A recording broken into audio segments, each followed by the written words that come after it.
আম এমন একটা ফল যা খেতে আমরা সবাই পছন্দ করি, কিন্তু বর্তমানে বাজারে ফরমালিন ছাড়া আম তেমন পাওয়াই যায় না এবং সবার পক্ষে তো পসিবল না রাজশাহী যে আম কিনে আনার।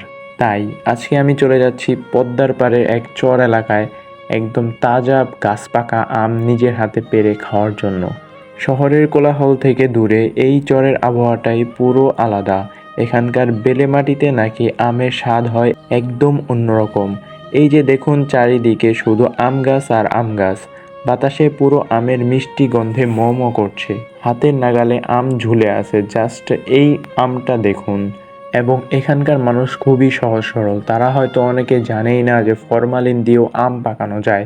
তাই এখান থেকে একদম মিষ্টি মধুর স্বাদের প্রকৃতি থেকে অরিজিনাল আম পাওয়া যায়, যার কারণে আমি এবং আমার বড় ভাই আজকে চর এলাকায় চলে এসেছি বোঝাই করা আম নিয়ে যাওয়ার জন্য। এবং এখানকার আমের অনেক প্রশংসা শুনছি, কিন্তু কখনোই আমার আশা হয় নাই, তাই আজকে বাসা থেকে রওনা দিলাম এই চর এলাকায় যে আম আনার জন্য। এখানে মধ্যেখানে পদ্মা নদী পড়ছে এবং নদীটা আমাদেরকে নৌকা দিয়ে পার করতে হবে। মূলত এটা পদ্মার মেইন নদী, সেটাই শুধু মধ্যে দিয়ে একটা চর জাগার কারণে আমরা যে মেইন পদ্মাটা চিনি সেখান থেকে এটা একটু আলাদা হয়ে গেছে। সো এখানে শীঘ্রই ব্রিজ হয়ে যাবে, তবে তার আগে এখন আপাতত নৌকা দিয়ে পার হয়ে এবং ওই পাশে যে দেন আমাদেরকে আমবাগানে যেতে হবে এবং আমবাগানে যাওয়াটাও একটা প্যারার বিষয়। যদি বাইক না পাই ওপার থেকে তাহলে হেঁটে যেতে হবে এই গরমের মধ্যে। তো নৌকায় বসে পদ্মার বাতাস খেতে খেতে অনেকটা সময় ঘোরাঘুরি করে চলে আসি এই পারে এবং এখন আমাদেরকে হেঁটে যেতে হবে, তার কারণ হচ্ছে আমরা কোনো বাইক পাইনি। এখন অলমোস্ট 20 মিনিট আমাদেরকে এখান থেকে হেঁটে যেতে হবে। তো চলে আসলাম সেই বাড়িতে যাদের আম বাগান থেকে আজকে আমরা আম নিয়ে যাব। বাড়িতে ঢোকার সাথে সাথে একটা বড় আম গাছ দেখতে পাই যেখানে অনেক আম ঝুলে আছে এবং বাগানটা দেখতেও অনেক বিশাল মনে হচ্ছে। তো চলুন ভিতরে যাই এবং বাগানটা এক্সপ্লোর করে দেখি কত সুন্দর সুন্দর আম এখানে ধরে আছে এবং এখান থেকে কয় কেজি আম টোটাল নিয়ে যাওয়া যায়। চলুন সেটা এক্সপ্লোর করে দেখি। সো আমার পিছনে যে আম গাছটা দেখতেছেন, এগুলো বিভিন্ন জাতের আম গাছ আছে এখানে। রূপালি আম, তারপর হিমসাগর, তারপর আরও অনেক ধরনের আছে, আমি সবগুলোর নামও জানি না। তবে আমরুপালি সব পাড়া হয়ে গেছে এবং আমরা একদম সিজনের শেষের দিকে আসছি, যার কারণে আম এখানে খুবই কম, নাই বললে নাই, গাছে তেমন আম নাই। আপনার চাইলে এখানে আইসা আম নিজের হাতে পায়রা পর্যন্ত খাইতে পারবেন। এবং ওনারা কিন্তু সবার জন্যই বিক্রি করে, বাগান ধরে বিক্রি করে না।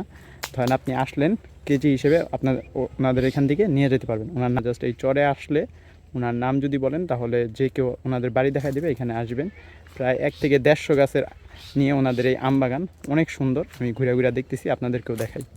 তো এটা হচ্ছে আমার ভাইয়ের, খালাতো ভাইয়ের দাদাবাড়ি এলাকা। তো যেই লোকটাকে মাত্র দেখলেন লুঙ্গি পরা খালি গায়ে, উনি হচ্ছে আমার ভাইয়ের এক দিক দিয়ে দাদাই লাগে আর কি। প্রত্যেকবার এখান থেকে এসে আম নেয়, বাট যেহেতু ভাইয়া এখন ঢাকাতে থাকে তো এবার আসতে লেট হয়ে গেছে, আমরা একদম সিজনের শেষের দিকে আসছি। সো ওনারা অলরেডি বাগান থেকে ম্যাক্সিমাম আম পায়রা ফেলছে, খুব কম আম আছে। তো আমরা আসছিলাম আর কি প্রায় 1 থেকে 2 মণ আম নিতে, বাট এত আম এখন আর নাই। উনি যেটা বলতেছে, আর আমরা আগে থেকে জানাইও নি, আমরা আজকে জাস্ট দুপুরে জানাইছি এবং বিকালে চলে আসছি। সো আপনারা ট্রাই করবেন যখন আমের সিজনটা মেইনলি থাকে প্রাইম টাইম, তখন আসার ট্রাই করবেন, বা তখন যে কোনো একটা বাগানে গেলে আপনার ভালো আম নিতে পারবেন। সিজনের শেষের দিকে আসলেই আম পাবেন না। সো আমাদের ব্যাড লাক। তাও আমি ট্রাই করি, দেখি কোনো গাছ থেকে আম পায়রা খাইতে পারি কিনা। আমার ইচ্ছা ছিল গাছ থেকে আম পায়রা খাওয়ার, মানে পাকা আম। তো এর জন্য আমি রাজশাহী পর্যন্ত যেতে চাইছিলাম এবার, বাট যেহেতু হাত ভেঙে গেছিলো এই জন্য আর তখন রাজশাহী যাওয়া হয় নাই। আর এখন যেহেতু সিজন শেষের দিকে, এখন রাজশাহী বা চাঁপাইনবাবগঞ্জ যাও লাভ হবে না। বাট কপাল একটু মিল ছিল যে কাছাকাছি একটা এরকম আমবাগান পাইছি। এই আমবাগানের সুনাম অনেক শুনছি এবং ভাইয়ারা এর আগেও এখান থেকে আম নিছে এবং সুনাম করছে। তো ভাবলাম এবার তাহলে এখান থেকেই ট্রাই করি, নেক্সট ইনশাল্লাহ রাজশাহীর দিকে যাব। রাজশাহী একটা আলাদা ভাইব দেয় আমের জন্য, চাঁপাইনবাবগঞ্জ। বাট যেহেতু এবার হাত ভাঙছিল দেখে হবে না, ভাবছি এখান থেকে পাবো। বাট একটু ব্যাড লাগ যে ম্যাক্সিমাম আম পায়রা ফেলছে। তো একটু খুঁজা দেখি কোথাও আম পাই কিনা। জায়গাটা অস্থির লেভেলে সুন্দর। তো আর এখানে ম্যাক্সিমাম বিষয়টা যেটা হচ্ছে, এবার যেহেতু অনেক ঝড় টড় হয়েছে, তো ম্যাক্সিমাম আমই হচ্ছে সিরা সিরা পইরা গেছে ঝড়ে। তো এই জন্য আর কি গাছে এখন তেমন কোনো আম নাই বললেই চলে। তাও পিছনের জায়গাটা অনেক সুন্দর, আপনাদেরকে দেখাই।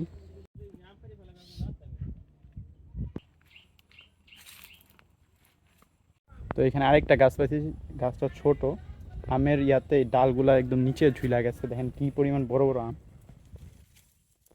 এই যে এই এক একটা আমের ওজন কমপক্ষে 600 থেকে 700 গ্রাম তো হবেই। একদম ঝুলা গেছে, এখানে প্রচুর আম আছে, মানে সম্ভবত এইগুলা ওনারা এখনো পারে নাই, পারবে হয়তো সামনে। তো উনি যেটা বললো, ওনার এখানে নাকি এবার এমন আম হয়েছে যেগুলো 1.5 থেকে 2 কেজি পর্যন্ত গেছে, এত বিশাল বিশাল আম। কয়েকটা উনি আমাদেরকে দেখাইছে, বাট ওগুলো হচ্ছে উনি নিজের বাড়ির জন্য রাখছে, বিক্রির জন্য না। তো কপালটা একটু খারাপ, বাট দেখা যাক, ইনশাল্লাহ নেক্সট ইয়ার আবার আসবো এখানে।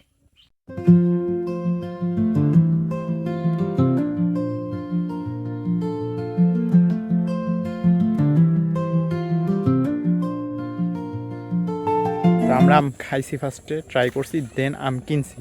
আমরা মোট 3 জাতের আম কিনছি: হিমসাগর, তারপর আম্রপালি এবং হাড়িভাঙা। এই 3 জাতের আম, আমি নাম সঠিক বলছি কিনা আমার খেয়াল নেই, বাট এই 3 জাতের আম আমরা কিনছি। টোটাল 3 বাসার জন্য আম কিনছি প্রায় 30 থেকে 40 কেজি। তো আরও কিনতে পারতাম, বাট যেহেতু সিজনের শেষের দিকে আম তেমন নাই, আর গাছ থেকে নিজেরা পারতে পারি না, তার কারণ বেশিরভাগ আমি তারা পায়রা ফেলছে, যেহেতু ঝড়টা রয়েছে। তো তাদের বাড়ির মধ্যে যেগুলো ছিল ওইখান থেকে আমরা বাইসে বাইসে নিছি। তো এখান থেকে আমরা সিরা খাইতে পারবো। কয়েকটা আম দেখছি গাছের মধ্যে আছে অন্য জাতের, ওগুলো আমরা সিরা খাইতে পারবো। সো এটা খুবই বেশি অসাধারণ লাগছে। আমি ফার্স্ট টাইম বাগান থেকে আম এভাবে পায়রা তারপর খাইছি এবং দেন কিনছি, ফার্স্ট টাইম করছি। তো ইনশাল্লাহ সামনে আবার আসবো এখানে, অ্যান্ড নেক্সট ইয়ার রাশিয়াও যেতে পারি আম খাওয়ার জন্য যদি আল্লাহ দেয়। তো দেখি আরেকটু ঘোরাঘুরি করি, তারপর আম আরও কয়েকটা এখান থেকে খাবো, যেহেতু ভাইয়ার আত্মীয় বাড়ি। তো আপনারাও চলে আসতে পারেন। তো আর দেখি সামনের দিকে যাই, তারপর বাকি আম দেখাচ্ছি আপনাদেরকে।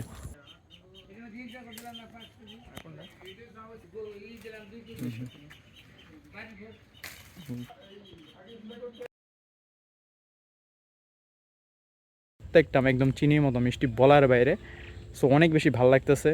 আর সন্ধ্যা লেগে যেতেছে, তো আবার বাসার দিকে যেতে হবে, যেহেতু চর এলাকা, নদী পার হইতে হবে। আর এটা হচ্ছে একদম পদ্মার চর, পদ্মা নদীর সাথে। যখন বর্ষা সিজন থাকে, নদী ভাঙতে ভাঙতে অনেক দূর চলে আসে, যেহেতু এখন বর্ষা সিজন না। তো এখন মোটামুটি ভালো জায়গা আছে, তো তাড়াতাড়ি পার হইতে হবে, কারণ সন্ধ্যা লেগে গেলে পরে আবার ওই পাশে নদী পার হওয়ার জন্য নৌকা নাও পাওয়া যেতে পারে। তবে এখানে ব্রিজ হয়ে যাইতেছে। সো ইনশাল্লাহ নেক্সট ইয়ার এখানে আসতে আর প্যারা খাইতে হবে না, যেহেতু ব্রিজ হইতেছে, একদম বাইক নিয়ে চলে আসা যাবে। তো এইবার একটু ঝামেলা হইলো। তো এখন দেখি আমটাম সব মাপামাপি শেষ হয়ে গেছে। তো এখন গাড়ি নিয়ে এখান থেকে চলে যাব, যাইতেও টাইম লাগবে। তো এখন এখান থেকে বের হয়ে যাবো, আর একটু ঘোরাঘুরি করে বের হয়ে যাব। তো আজকের এই ভিডিওটা আমি এখানে শেষ করতে চাইতেছি, যেহেতু অনেক সন্ধ্যা হয়ে গেছে, প্রায় বাসায় যেতে হবে। তো ভিডিওটা কেমন লাগছে অবশ্যই কমেন্ট করে জানাবেন, এবং ভিডিওটা ভালো লাগলে একটা লাইক করে দেবেন। নেক্সট আমাকে কোথায় দেখতে চান কমেন্টে জানাতে পারেন, যেহেতু হাতটা ভালো হয়েছে। ইনশাল্লাহ বড় কোনো ট্যুর দেওয়ার ইচ্ছা আছে, বান্দরবন যাওয়ার খুবই ইচ্ছা করতেছে, যেহেতু বর্ষা সিজন চলে আসছে। তো ইনশাল্লাহ দেখা হবে হয়তো কোনো বান্দরবনের পার্টে বা নতুন কোনো জায়গায়। তো ততক্ষণের জন্য ভালো থাকবেন, সুস্থ থাকবেন, আল্লাহ হাফেজ।